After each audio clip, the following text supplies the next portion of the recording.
I did think that the Keke and Usher thing was kind of interesting. It's just an interesting like little moment. There's not a ton of meat That on shit it, was but crazy. there's a little bit. No, it's Oh, you kind think of so? meat on this shit. Okay. What? I laughed all through the shit. I did not see Wait, it. so are you talking about the entire thing or that one clip? I'm talking about the one clip. Okay, That shit was hilarious. And All also, right, like, you gonna play the clip? I am gonna play the clip. Yeah, Man, do the clip. Let's see. This is the last one for real. Okay. I've been playing around. I was trying to trick you just then. How old were you when you had your first kiss? And who was it? That's a sweet one we'll end on. How old was I when I had my first kiss? That I actually intended to have. Now wait a minute. There was a couple of, Okay. Well, you know what? That one's stupid. It's out. Your favorite song ever that you've done. Your favorite song of yourself. And you can, if you want to pick one, your favorite one to sing. I don't know. This is the last one for real. Okay. And then clip is very sad and telling, but Kiki's very sharp, emotionally intelligent. She pivots. Then the next lady says, lots of folks were saying it was good that she pivoted because Usher seemed uncomfortable. My pushback is that he seemed willing to talk about it. And this could have been a very vulnerable interview that shed light on sexual assault of young Black boys, especially in the industry. Yeah. Okay. And Keke said she was just trying to stick to the cookies, man. Exactly. Yeah. Honestly, I think she did correct. I didn't detect that willingness that the other commenter was saying. I think that he paused and did an awkward laugh, and they did some eye contact because there was a lot of, in my mind, there's a lot of communication happening in that pause. And she was like, "Okay, that's stupid. We throwing out that quick." If he was willing to talk, he would have been like, "No, fuck it. I'll get into it." Like, she could have said, "Hey, do you want to speak on it?" But he had already indicated some hesitance. So, and a big piece of it is knowing a little bit about Usher's history is that they were basically, so Usher's been famous for a really long time. I know we have varying ages of viewer. But Usher's been famous for an extremely long time. Usher first broke on the scene when he was a teenager. Yes. But prior to really breaking on the scene as a teenager, Usher was getting paraded in clubs as like a 12, 13-year-old, like hanging with like Jermaine Dupri and like Diddy. Right. And like all this kind of stuff. So there are lots of stories that circulate from that era about how women would throw themselves at the 12 and 13-year-old boy who could sing really well. Yep. At a nightclub from those perspectives. So I do 100% understand like the kind of like the context of why Usher like wouldn't want to talk about that, because when you really start thinking about that kind of thing, it's like when you have those conversations pop up where people don't realize that they've been assaulted until after they've processed what actually happened in those situations, right? So he's probably thinking about some situations from his youth where he probably shrugged it off, like didn't think much of it, probably moved on with his life. And now as an adult with a bit more awareness and a bit more lens, he's probably like, hey man, these women were assaulting me. So yeah, I would also have to assume that look, I don't know, but I would suspect that he's done, like, he's not realizing it in this interview. I think from the way that he responded in his body and his hesitation, he already knows that some of those first, because the way he phrased it, like, he basically was like, "Do you mean the first kiss that I consented to?" is what he was basically saying. Mm-hmm. So it's like he knows. I could tell the direct technical answer to your question would be me talking about a sexual assault. That might not have been the word he used, but he knows it's some wrong shit that he was about to have to get into if he answered the question as posed. Which is still to your point, but I think that he, especially in this modern age, I think that he's contemplated some of that, and you can tell that there was already some of that at the top of his mind. Like he got uncomfortable. It wasn't, oh, well, now that I think about it, when I was 9, and then he starts realizing he knows some fuck shit happened. So it's Usher, baby. I think he been famous for, I think he might have been famous for like literally 25 years. Yeah, because he's when he in late 40s, early 50s or something. So I think early 40s. Yeah. Like I think he's early to mid 40s. I think he's young as hell. Shit, I didn't even realize he was that young. Yeah. But again, he was famous from a very early age. Like that initial, that initial era of like My Way and all that kind of shit. Like he was Mm. extremely young. And again, he was a artist that went through, the quasi traditional development curve. So he was in development before he broke, and he was which means that he was in development even younger than when he actually broke. So Right. again, it was him going through, the quote unquote circuit. But again, he's going through the circuit as a child, as a child. Yeah. Not even as a teen. young teen / 12-year-old kind of situation. He was Bieber before Bieber. Yeah.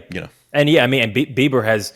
There's interviews where there's interviews and direct, just actual evidence of Bieber being assaulted on camera, where it's like, we know, so we know what type of time is going on there. And you've been in the industry that whole time, because I looked up, he's only 46. You've been in the industry for 25 years.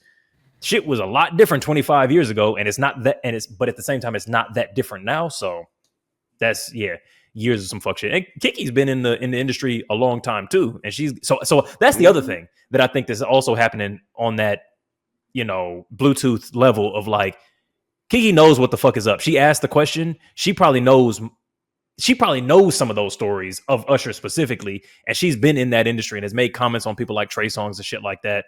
So she's like, oh no, I know what that is. Cool. That dumb question. Fuck that. Sorry, I asked it. Moving on to the next thing. So I think she made the exact correct decision and read the room and just carried herself with grace. So love to see it. I thought we was talking about like another clip though. I thought we was talking about another clip. Just being okay. honest. What's the other clip? Let's play that. I can't see Alvin just busting out laughing all the way through that one. What she said. That was crazy. I thought we were talking about the clip that I saw. So the clip that I saw that made the rounds was where they were talking about like his favorite song, and he said his favorite song, and she started singing somebody else's song, and she was like, "Oh man, fuck, my bad." But this was definitely more I think relevant to our general ethos as a podcast. So no, I want some fun shit. But find that clip. I'm trying since to look when? now. Since when, Edward Pudding? Wait, is it now Keke singing Ray J in front of Usher? Is that what it was? Yes, that was the clip. Let me share this shit. Bro, you the serious one on this podcast. I've been not wanting to. First of all, fuck that. You're definitely the serious one. Me and Josh be trying to keep it light. We're the Rory and Maul of this podcast. You be trying to keep it light. Okay, so we doing a lying podcast today. All right, look. Tell me what else you want me to know. See, that's what I'm talking about right there. See, I can't even lie in peace. I can't even lie in peace. You trying to hold me accountable to the truth? That's some serious shit right there. Boom. There we go. You're right. That's some Trump level shit. You got a career in politics, goddamn. This motherfucker said, Good. I'm lying because I'm telling the truth about lying. Okay. Let's see. Who knows? It could be a book, could be another Audible. This one was just celebratory because, this magnum opus Confessions was like the one album that, would make the difference in my life. As a matter of fact, there was one. Oh no, I went to the wrong one. Yeah. Wow. I can tell she was really trying to sing. Every time I was in LA, I was with my ex-girlfriend. It's a very similar cadence. It's a very similar like situation. That was easy to do. That honest mistake. That's hilarious. Honest mistake. Immediately corrected it too. Yeah, that is much more funny than the other one, Alvin. I was looking at you crazy. I was like, I must have missed something in that initial clip. Oh, I know a lot of people gonna be looking at that crazy. Oh yeah, I was dying laughing through the whole thing. When was your first kiss, Usher? Oh, you mean the first one I actually consented to? God damn. Usher, wow, man. That's a good one. I have a very dark sense of humor, Josh. Very dark. Very dark. Top 5 darkest sense of humors ever. You crazy. But yo, if I ever did see Keke Palmer in real life, if it was like I have like a plan, just like break the ice. Okay. Like you gonna start spelling shit. No. That was a deep cut. It was. It was. Triple entendre, don't even ask me how. Exactly. But other than spelling shit, I'm just gonna call her by her real name. What is her real name? Her real name is Lauren. And I just saw, Lauren Palmer is. That's probably disrespectful. Yeah. So the thing is funny because I just saw like in a recent interview in a recent interview that she did, Keke was like just it was a family name, and like it was like when she was like real young, like on the set of like some commercial or something like that. And I guess like she wasn't like really like paying attention when her mom was calling her. She was like Keke, Keke, Keke, and then like I guess like her agent or somebody was like, "That's it, That's golden." golden. Keke Palmer, I can see it now. And it just stuck, and she was like, "I actually wish I could go back to being Lauren, or go back to Lauren, because Keke is just like that was never meant to be my stage name." I always assumed she would have a real old lady ass name, but sorry, you're playing. Oh yeah. So I'm just saying, like, if I ever like meet her or we just like cross paths, I'm gonna call her name like I know her. I'm like, Hey, "Oh, Lauren. what's up, Lauren?" And she gonna be like, "Who are you doing?" You know what I'm saying? Because I can just tell her personality, and there's this, it's gonna get me in the door. There we Where go. that doorway will lead, have no idea. Probably just with a, "Oh my Okay. God, good to meet you." I don't know. Look, you only got one crazy motherfucker to fight. You know what I mean? So you'd be fine. I feel like you can take old boy. I forget what his name is, but he was the one who was saying, you're a mother, you can't wear that dress with Usher. He's probably mad that she's interviewing him on a podcast. Oh, they still together? Man. I think so. Yeah. This internet shit ain't real. They did all that bullshit, and they was having brunch the next week. Damn. They mentioned that in that same interview as well, though, because I saw like one little clip where Keke was like, "Yeah, you got me in a lot of trouble," or something like that. Yeah. But we got to actually have a conversation. That's crazy. That's around crazy. Usher. Yeah, Usher, a domestic terrorist. Man, yeah. Look, I said my piece at the time. I don't think that. I think that the husband was tripping on some other, like the way that he did it. I don't think that he was on paper tripping that much to fucking begin with. I've been said that. I'm sticking to that. So, because Usher is a known. He's a known flirt with your wifer. He's known for that. That's literally his thing. And then you got to be like, oh, I guess that's fine because it's Usher. No, it's not. It's even worse because it's Usher. And to be fair, your take, I think, is a little bit different than the general take for that situation. So, like, if Usher is flirting with Joe Schmo's like wife as a part of his show, okay, whatever, that's a part of the show.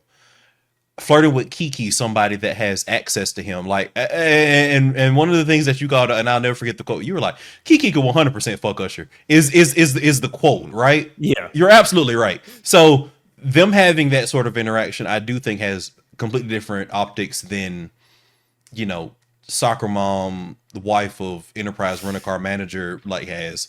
Yeah, because I think they're both bad, but I think that the other one is worse. Or they both can be bad, but all the points that you just made about what I said makes it a different kind of a thing that is worse. Yeah. Yes. Yeah. 100%. Because I mentioned that Teddy Pendergrass shit. Teddy Pendergrass would go through the whole front row of one of his concerts and kiss every bitch, regardless of whether or not she had a nigga next to her. And he go, "Ooh, that was a sweet flower right there. Hold on to her. She's delicious." And then go and kiss the next one. Can you imagine? Going to a concert?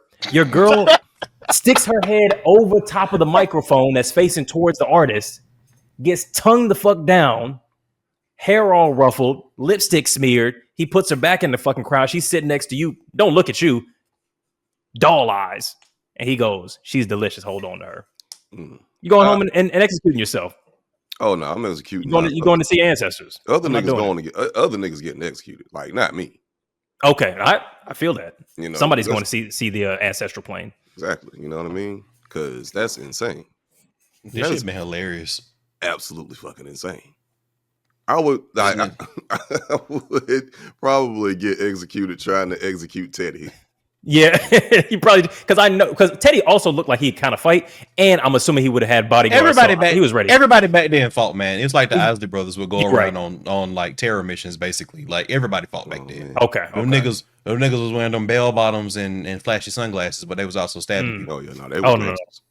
Them heels was hard as fuck. They leave a goddamn. Yeah, the platforms was not fooling nobody. They knew what was up.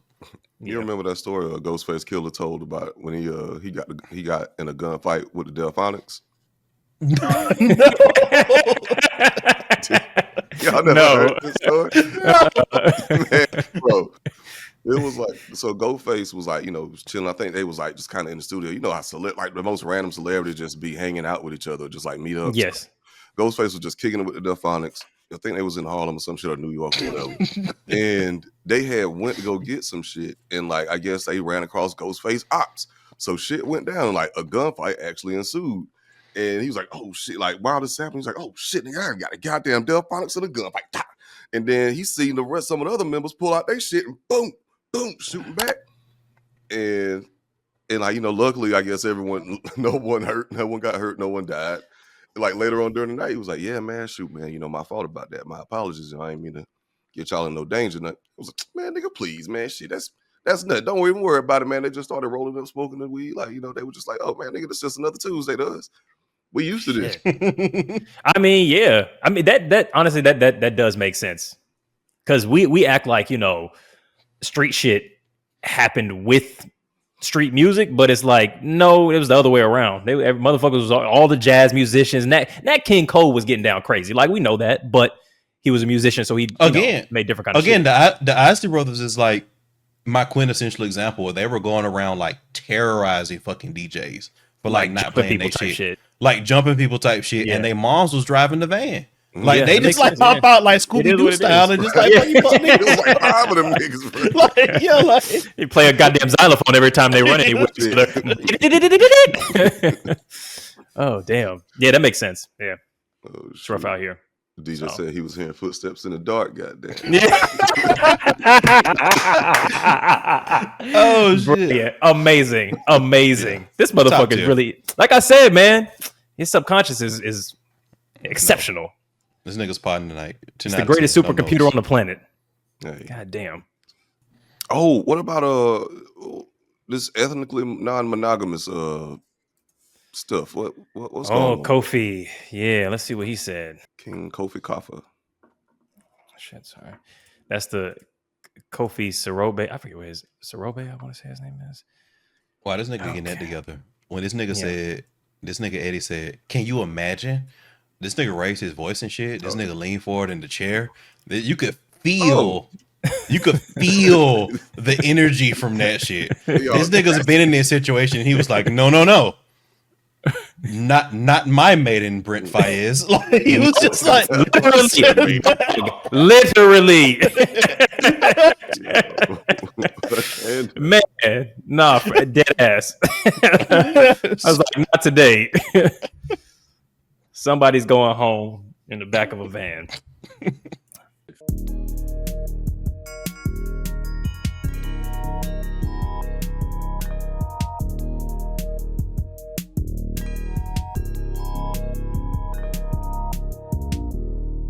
It's a red flag.